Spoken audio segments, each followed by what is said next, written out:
This is PC747 with the Next Up YouTube channel.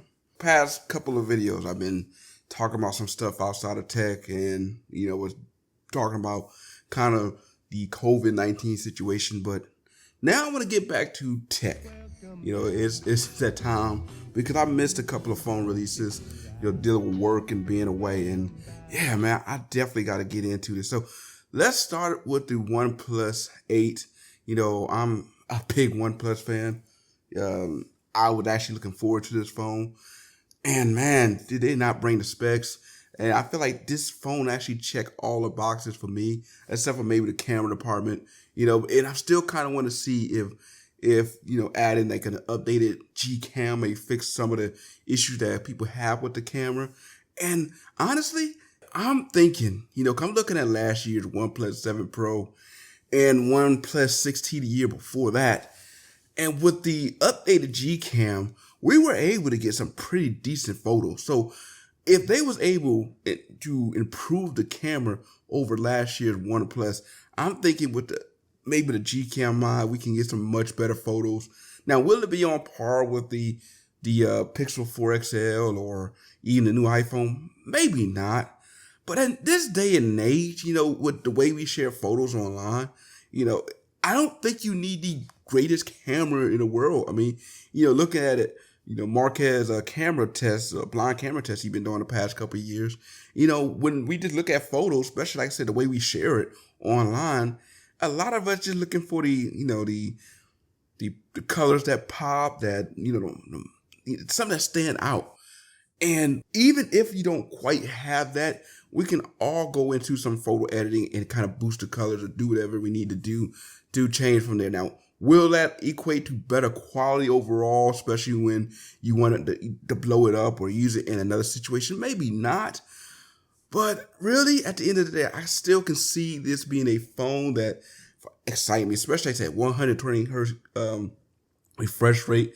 Now, I know a lot of people like, man, we are close to that $1,000. One of the things we, appreciate about OnePlus phones were the simple fact that it reminded us a lot of Nexus phones.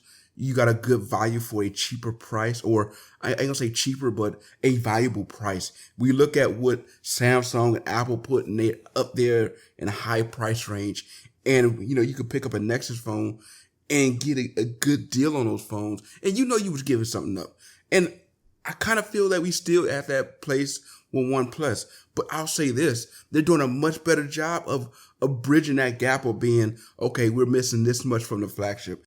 And when they do finally get a camera that competes with the iPhone and the Pixel, where is that going to leave us as far as price? Are we going to see any more valuable phone options out there, especially up there in the level as far as giving us the phones that we want that are very valuable and provide the specs that we want, the latest A65 processor or whatever the processor is of that year, the latest specs that match up with the top phone of the year. And a lot of times when we say the top phone, again, this is kind of repeating from something I said in the video before, the phone that tend to set the trend for that year and continues to set the trend is Samsung.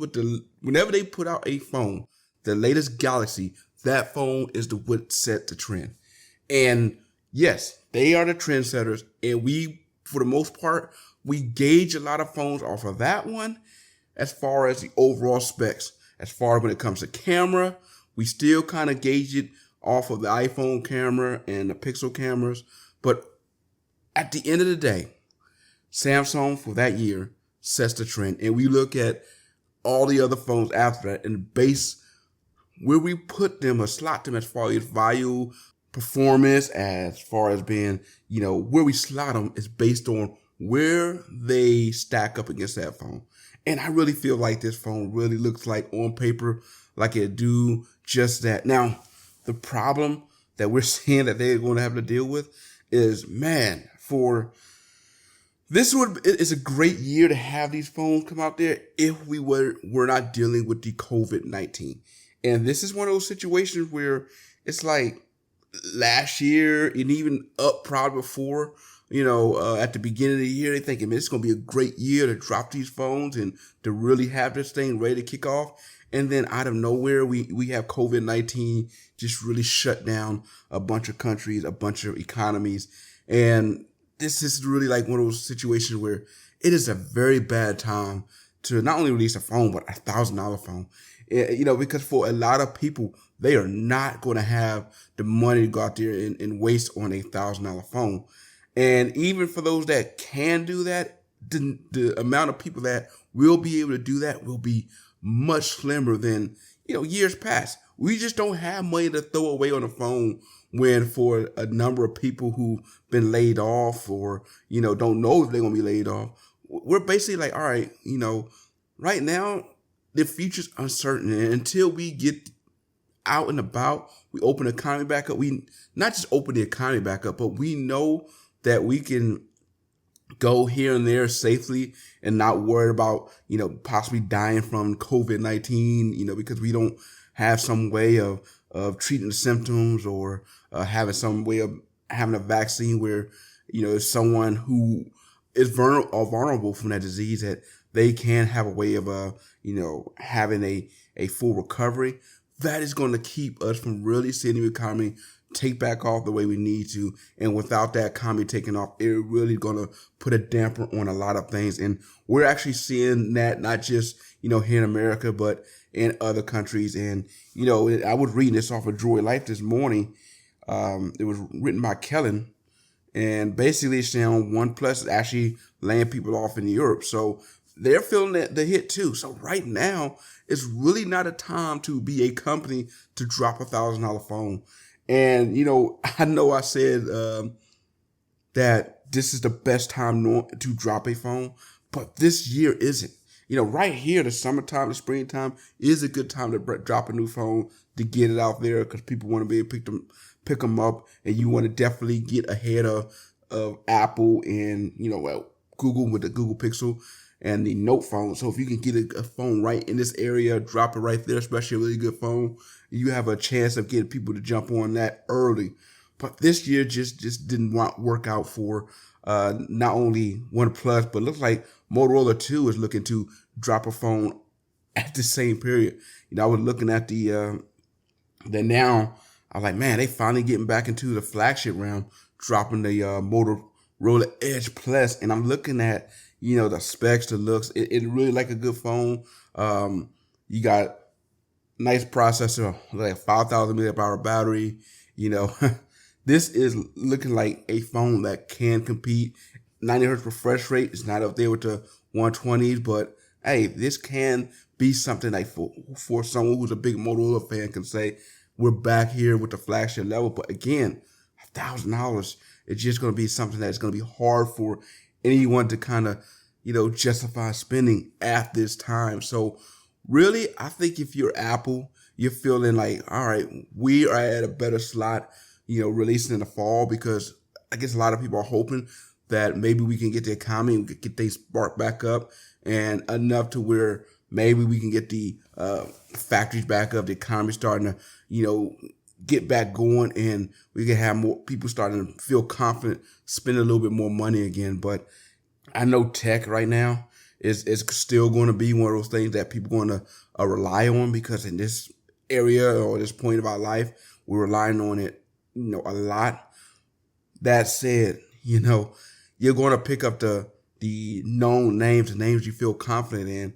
And even for those who may say, all right, I need this for work, are you really going to want to drop that kind of money in this current landscape?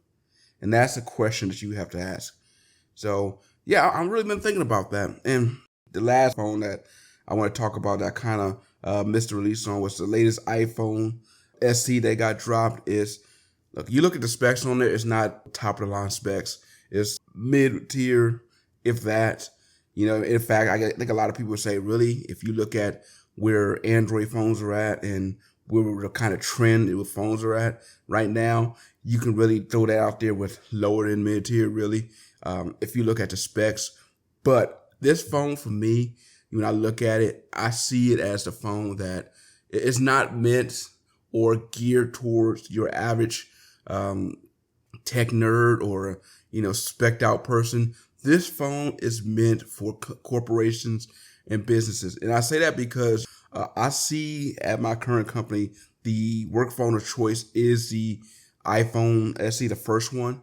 And I know a lot of people have been asking for an update to that because they've been wanting a larger screen than the one they had. So this phone works because, again, $300, it makes sense if you're buying a phone for a bunch of people at the company, and it's meant to be a work phone. It's not meant for you to take it out there and watch videos on, watch movies on. That's not the purpose of it. It's so that you can do your job, answer emails, answer phone calls, answer texts, and do the job that needs to be done when you're on the go. And it provides that, and this is kind of fitting right there in the wheelhouse for executives and corporations that have been looking for an update to this phone. Yeah, that's kind of quickly, my thoughts on the three phones that I kind of missed because, when I was out and about, I got a chance to see some reviews on the phones. I got a chance to see a lot of press releases, and I had a lot of good thoughts on those phones, and I felt, man, this would have been a good year for tech fans to be able to go out there and buy because, you see a bunch of companies kind of, blooming back out. And Motorola, I kind of applaud them a little bit. That phone looks pretty good. I like that little Edge look. I like the fact that you can use the Edge to kind of work as like triggers for games, as well as the little notifications you can do there. Now, I know it's not new. Samsung been doing that for years with their Edge display, but to see kind of Motorola have a phone with that wraparound display, that looks really good. And I know the concern for a lot of people with these wraparound displays is the accidental touches. And will Motorola and particularly OnePlus, are they going to be able to do something like fix the software to be able to deal with accidental touches so that is not, making where it's hard to use? And I'm already hearing from some people or seeing some reviews that this may still be a problem with some of the OnePlus 8 phones right now. So that's going to be interesting to see.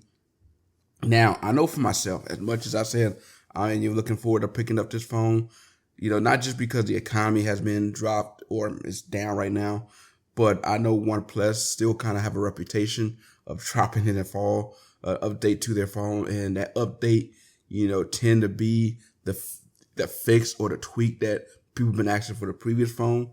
So what I'm kind of thinking of just doing, just one, like I said, just by one waiting just for the economy to pick back up and see if things are going to be okay or if I'm going to need to just continue to pile up money in the bank and ride this out. But the second thing is, the closer we get towards the fall, we'll get a chance to see if we do see another OnePlus. That we do, I'm thinking it may help out with the current OnePlus pricing and drop that phone just about another $100, $200 more and make it more easy to buy. But yeah, I'm kind of curious for you guys out there, with these three phones out there that have been released and, about to be released. I say have been released, but about to be released and has been talked about. What are your thoughts on these three phones? Well, let me know and post your comments below.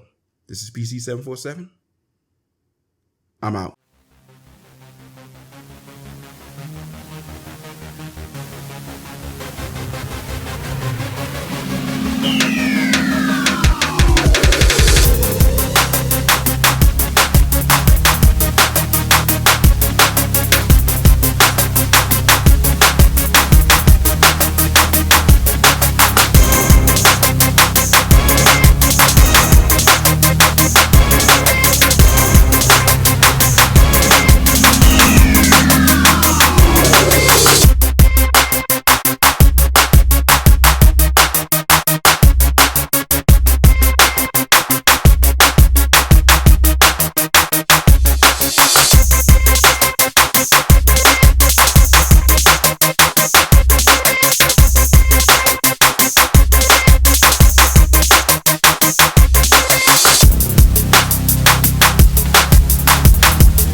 And would you like to see a Droid version of this? You know, if we could take that, add the red and black accents, maybe change up the wallpaper a little bit, throw in some of the icons. Now, no motor blur, by the way, but keep it clean and just tweak it up just enough to kind of make it feel like a Droid. Would you be interested in that for those of you who are the old school Droid fans who want Verizon?